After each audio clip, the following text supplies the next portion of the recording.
किसी समय की बात है, प्राचीन भारत की हरियाली से लिपटी एक घाटी में, जहां सूरज की पहली किरणें पहाड़ों की चोटियों पर पड़ते ही सोने की तरह चमकने लगती थीं, वहीं छोटे से गांव में एक युवक रहता था, विवेक। वो अपनी बीमार मां के साथ रहता था, जिसका चेहरा थकान और पीड़ा में भी अपार प्यार और चिंता झलकाता था।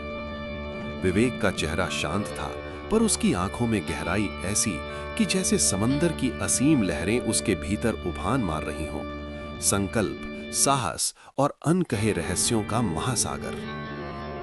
समय बीतता गया, पर जीवन ने विवेक को कोई राहत नहीं दी। अत्यधिक श्रम और वर्षों की पीड़ा ने उसकी मां को शैया पर ला दिया। वैद्य ने बताया कि केवल एक दुर्लभ औषधि ही उन्हें बचा सकती थी, पर वो औषधि घने अभिशप्त जंगलों और प्राचीन पहाड़ी मंदिरों के पार थी। वहां पहुंचना मौत से खेलना था, और कई वीर कभी लौटे नहीं। गांव भय और सन्नाटे में डूब गया। कुछ लोग मान गए कि मां की मृत्यु नियति थी और कोई प्रयास व्यर्थ था, लेकिन विवेक ने अपने घोड़े की आयाल सहलाते हुए मन में ठान लिया कि चाहे राह कितनी भी खतरनाक क्यों न हो, वो लौट कर आएगा। घोड़ा उसकी भावनाओं को समझ रहा था। उसकी हल्की हिनहिनाहट में चेतावनी और विश्वास दोनों झलक रहे थे। मां शैया पर थरथरा रही थी। उसकी आंखों में न केवल चिंता, बल्कि एक अजीब सा भविष्य दृष्टि झलक रही थी। मां ने फुसफुसाते हुए कहा कि अगर राह कठिन हुई तो शायद वो उसे फिर न देख पाए। विवेक अपने घोड़े की गर्दन पर हाथ फेरते हुए बोला कि वो लौट कर आएगा, मां और पिता के सपनों के लिए। घोड़ा हल्का हिनहिनाया, जैसे कह रहा हो, ये मार्ग मौत से भरा है, पर हम साथ हैं। विवेक घोड़े पर सवार होकर जैसे ही गांव से निकला, हवा में एक अजीब सी खामोशी फैल गई। पीछे मुड़कर देखा, मानो सब कुछ किसी अनहोनी की प्रतीक्षा कर रहा हो। नदी के पास पहुंचते ही उसे लगा कि ये वही नदी नहीं है जिसे वो जानता था। पानी की गर्जना के बीच जैसे कोई धीमी फुसफुसाहट खुली हुई थी। टूटी नाव किनारे से टकरा रही थी। टक टक टक, जैसे समय की गिनती चल रही हो। वह चट्टानों पर बढ़ा, एक कदम, दूसरा कदम। अचानक पीछे की चट्टान धंस गई। उसने संतुलन साधा, पर तभी पानी में कुछ भारी सा हिला।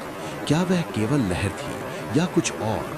अंतिम छलांग के साथ वह पार पहुंचा, पर जैसे ही पीछे देखा, नदी अचानक शांत हो गई। अस्वाभाविक रूप से शांत, मानो उसने उसे पार करने दिया हो। जंगल में कदम रखते ही सब कुछ बदल गया। हवा भारी थी। घोड़ा अचानक रुक गया।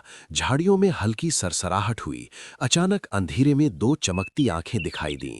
धीरे धीरे एक विशाल बाघ बाहर आया। उसकी गुर्राहट से पूरा जंगल कांप उठा। घोड़ा घबराया, लेकिन विवेक शांत रहा। उसने तुरंत अपनी धनुष उठाई। उसकी आंखें बाघ पर टिकी थीं। बाघ धीरे धीरे घेरा बनाते हुए पास आ रहा था। अचानक बाघ ने जोरदार छलांग लगाई। उसी क्षण विवेक ने तेजी से तीर छोड़ा। तीर सीधा बाघ के कंधे में लगा। बाघ दर्द से दहाड़ा, पर रुका नहीं। वह फिर से हमला करने के लिए आगे बढ़ा। विवेक ने दूसरा तीर चढ़ाया। इस बार उसने निशाना और भी ध्यान से साधा। जैसे ही बाघ पास आया, उसने दूसरा तीर छोड़ा। तीर सीधे बाघ के सीने में जा लगा। बाघ कुछ कदम लड़खड़ाया। उसकी ताकत धीरे धीरे खत्म हो गई। वह जोर से दहाड़ा और जमीन पर गिर पड़ा। कुछ क्षण तक जंगल में केवल विवेक की तेज सांसों की आवाज थी। फिर सब शांत हो गया। विवेक ने गहरी सांस ली, धनुष नीचे किया और अपने घोड़े को शांत किया। खतरा टल चुका था। जंगल फिर शांत था, लेकिन इस बार उस शांति में विजय की गूंज थी। बाघ से बचकर आगे बढ़ते हुए विवेक जंगल में और भी गहराई तक चला गया। पेड़ इतने घने हो गए कि दिन का उजाला मुश्किल से नीचे पहुंचता। अचानक हवा में धूप की हल्की खुशबू फैली। थोड़ी दूर पर खुली जगह थी। वहां आग जल रही थी और एक वृद्ध साधु बैठे थे, जैसे पहले से किसी का इंतजार कर रहे हो। साधु ने बिना देखे कहा, तू अपनी मां के लिए औषधि खोज रहा है, लेकिन रास्ता आसान नहीं होगा। ये जंगल और मंदिर दोनों चालाकी और धैर्य की परीक्षा लेंगे। विवेक ने पूछा, आपको कैसे पता कि मैं यहाँ किस लिए आया हूँ? साधु ने हल्की मुस्कान दी, जो मन से सच्चा होता है उसका उद्देश्य छिपता नहीं। मैं केवल मार्ग दिखा सकता हूँ, बाकी तुम्हें खुद समझना होगा। फिर साधु ने जमीन पर उंगली से एक चिन्ह खींचा, वही चिन्ह जो नदी किनारे पत्थर पर उकेरा हुआ था। ये निशान तुम्हें सही रास्ता दिखाएगा। ध्यान रख, मंदिर तक पहुंचने के लिए कई बाधाएं होंगी। वे आगे बोले, जंगल में हर रास्ता ऐसा नहीं है जैसा लगता है। केवल वही रास्ता पकड़ो जो शांत और स्थिर लगे। झाड़ियों में छिपे निशान और संकेत ध्यान से पढ़ो। मंदिर पहुंचकर कई मूर्तियां मिलेंगी, उनमें से हर चमकती या आकर्षक मूर्ति को मत चुनो। केवल जो सबसे साधारण दिखाई दे वही असली औषधि तक ले जाएगा। और अंतिम कदम पर सतर्क रहना। जो रास्ता सुरक्षित लगता है वही कभी-कभी सबसे खतरनाक हो सकता है। जल्दबाजी मत करना, हर निर्णय सोच समझ कर लेना। इतना कहकर तेज हवा चली, आग बुझ गई और धुआं फैल गया। जब धुआं छटा, साधु वहां नहीं थे, केवल वही चिन्ह जमीन पर हल्की रोशनी में चमक रहा था। धीरे धीरे वह भी मिट गया। विवेक ने गहरी सांस ली। अब उसे रास्ता और संकेत मिल गए थे। अगर वह धैर्य और समझदारी से बढ़े तो वह जंगल में छिपे मंदिर तक पहुंच सकता था। निशान और संकेतों का ध्यान रखते हुए वह धीरे धीरे गहरी घाटियों और घने पेड़ों के बीच आगे बढ़ता रहा। रास्ता कठिन और संकरा था, पर उसका धैर्य और विवेक उसे आगे ले जाता रहा। अंत में वह जंगल की एक सुनसान पहाड़ी पर पहुंचा। वहां एक प्राचीन मंदिर खड़ा था, पर पेड़ों और झाड़ियों में छिपा होने की वजह से पहले नजर नहीं आता। मंदिर के दरवाजे पर 3 बड़ी मूर्तियां लगी थीं। साधु की चेतावनी याद आई, चमकती और भड़कीली मूर्तियां भ्रम पैदा करती हैं। असली औषधि केवल साधारण मूर्ति ले जाएगी। विवेक ने धीरे धीरे मूर्तियों का निरीक्षण किया। 2 मूर्तियां सोने जैसी चमक और जटिल नक्काशी से भरी थीं, पर बीच की मूर्ति साधारण पत्थर की लगी, बिना किसी आकर्षक चमक के। विवेक ने धीरे से मूर्ति को छुआ। जैसे ही उसने मूर्ति को छुआ, मंदिर की छत से हल्की गूंज उठी और एक विशाल सांप प्रकट हुआ। उसकी चमकती आंखें और लंबा घुमावदार शरीर जंगल के अंधकार में डर पैदा कर रहा था। विवेक का हृदय तेजी से धड़कने लगा। उसने अपने धनुष को तैयार किया।